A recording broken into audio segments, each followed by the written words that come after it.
the way Muslims have these Eid ul-Fitris and whatnot, they would go to the mosque to just for the food.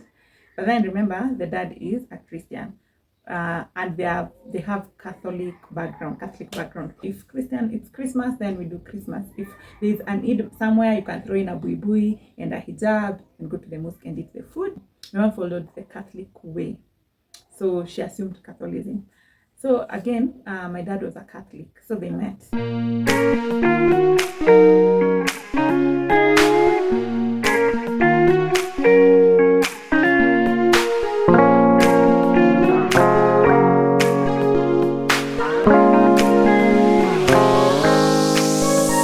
Hello community, how are you doing? I hope you're doing amazing. Welcome back to my channel, and if you're new here, karibu sana. This is the channel where we talk about everything positivity, do everything creativity as we exalt Christ. So today I want to share about my faith, something that has been requested. Actually, there's a friend of mine who requested me to share about my faith. I feel like it's a couple of years ago, more than 1 year ago actually, and before that I had done a video about my faith. I was sharing my faith, but he was doing an interview with me on his channel. He's from India, and he has a channel whereby he shares about Christ, and just witnesses to people, especially people from India, in both English and some other native languages in India. So he requested me to do it. I've done this video a couple of times, and every time I do it, the quality is not good. So I'm really scared even as I'm doing this,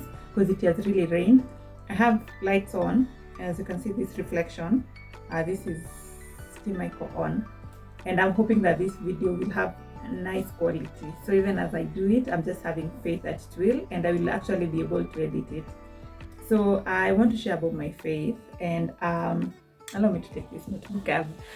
It's really long. My testimony is a bit long, and I want to make it a bit short. I really don't want to have like 30 minutes of video sharing about my faith. But if there's something I mention and I feel like it's worth delving into, I can do another video just speaking more about it or shedding more light around it.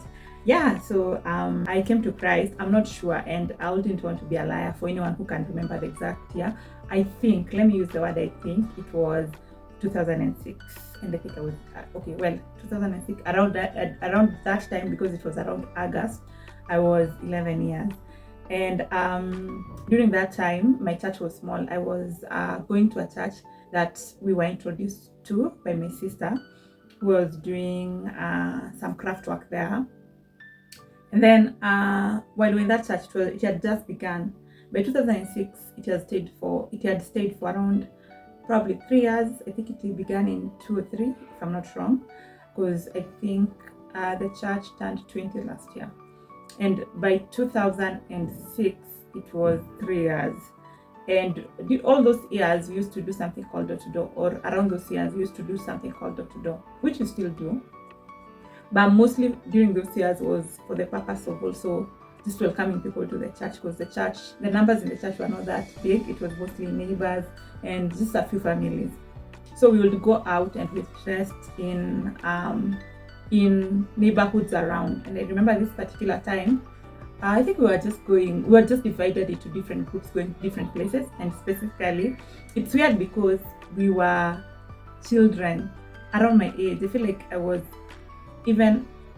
kids were around my age, because most of my friends are around my age or 1 year older. Anyone who's older than me is like 1 year older or 1 year younger, or my age. So the reason why I'm saying it's weird, because we were made up of a group of children and we were going out. But the thing is, during those years, times were not as bad as they are nowadays, whereby if your 11-year-olds go out to witness, they could be literally kidnapped, or something bad can be done to them. Those days, imagine there were no, like, we'll just go to church very far away by ourselves. After camps, we wouldn't need to be dropped to our homes. We'll just take ourselves. Like, things were very different from the way they are right now. So me and my friends went for door-to-door. But let me go, let me take you back a bit. So we were doing that for a period of time consecutively. So the previous Sunday, I was not there for the service. My friends went for the same thing. We were going to people's door. It's called door to door. Sometimes it's called person to person, but mostly door to door when you're knocking into people's doors. And I think this, I don't know whether it's a sect called Jehovah's Witness, are really known for door to door. They like going to people's doors, but also going to individuals, trying to meet individuals to witness to them. That's a story for another day anyway, needing a bit of apologetics. Now, we were doing that, and my friends told me, before you have to go to others, you have to be born again. So they asked me, are you born again? Matthew, these were friends with whom we had been in this church for now 3 years, because I think I joined that church at the beginning. So these were 3 years. We had been friends for 3 years, or a little bit lesser than that, maybe 2 years, 1 year. Some of them, for them who had come in a bit late, maybe a year. So we go.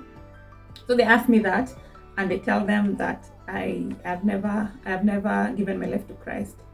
So okay, I'm saying something weird. There's a kid trying to kick a work. Oh my God, these are the things I'm talking about. This could never be us. Oh my God, why are they fighting? It's very weird. I just hope ni mtoto wake ama literally a kid fighting with a worker. This is absurd. Yeah, the workers that clean around these places. Okay, that's none of our business, is it? Okay, it is. It's really something that is so alarming. Anyways, as I'm saying, we were going, and my friend told me that I don't know whether I had ever been asked if I want to give my life to Christ. I feel like I could have been asked elsewhere, because during those days there used to be so many crusades, and of course we used to go for those crusades because they were very popular. Yeah. So this was a time when I'd been asked, you're being asked, not mass calling, like I was just called. The altar call was very personal, was to me, and I was asked, have you ever given your life to Christ? And I was like, no, I've never. And my friends led me to Christ. They made me literally kneel at the road and give my life to Christ. So that's how I gave my life to Christ. But I want to take you a little bit back. So there's something I forgot to mention. So me, I'm born from this kind of a family. My mom is half Kenyan, half Ugandan. In that, her mother is from Uganda. Her mother was a Muslim. My dad is fully Kenyan. So my mom grew up in this cocktail of religions. Okay, well, it's not cocktail, but her mom was a Muslim, and they knew about Islam, and sometimes they went for, the way Muslims have this Eid ul-Fitr and whatnot, they would go to the mosque just for the food. But then remember, the dad is a Christian, and they have Catholic background. So again, they were not really Muslims, but during that time, they'll just swing the way things are. If it's Christmas, then we do Christmas. If there's an Eid somewhere, you can throw in a buibui and a hijab and go to the mosque and eat the food. So that's how she grew up. But by the time I was being born, my mom followed the Catholic. Way, so she assumed Catholicism. So again, my dad was a Catholic, so they met. But then, because my dad was a Catholic and he was, let me just say, I think there's nothing to be embarrassed about. My dad is late for now, maybe, how many years are those? I'm not sure. 10 plus maybe 7, so 17 years. I think he's been late for around 17 years, if I'm not wrong. So those years look so many. It could be less.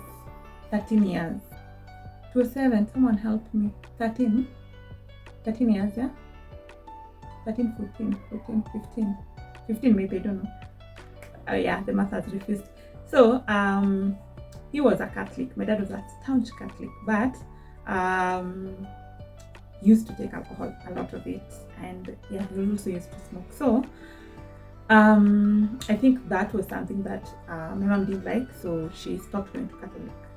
She would just, on Sundays, she would just do her laundry, stay at home, and just chill. She would just be like, make sure we have our dresses clean, we have our shoes nicely cleaned, and at least you have a nice pair to wear and a really beautiful dress, and then she'll make sure we all go, but her should stay at home.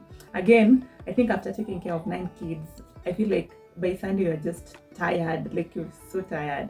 Maybe that's the reason why, because she really advocated for it. Even the Bible clubs, you see the Bible clubs kids do during the holidays, she'll make sure we go. The church camps that kids go for and church trips, she'll make sure that we go for them. And she was really supportive of those. And even if she didn't have money, she would make sure she hustled and see, she makes sure you have snacks to go for those, or you for them that were older, she makes sure that you clean your dresses, or make sure that you clean so that you attend those. Imagine I got caught up. There's a lot that I've done, but let's continue. When I speak about this video, rather my testimony, having a challenge, this is what I speak about. I've been caught up in a lot. I think I've spent like an hour or more. But let's continue. That's how I came to Christ. That's my testimony about how I was led to Christ by my fellow childhood friends. As a child at 11 years old, my friends were between 9 and 12 years, or 10 and 12 years, or thereabout. And as I said, I did not come from a conventional Christian family. My family is an ordinary family with its flaws, that is church going or not. Yeah, so how did I come from just being led to Christ and saying the sinner's prayers to now growth and where I am? So I don't know whether I should make this a part 2.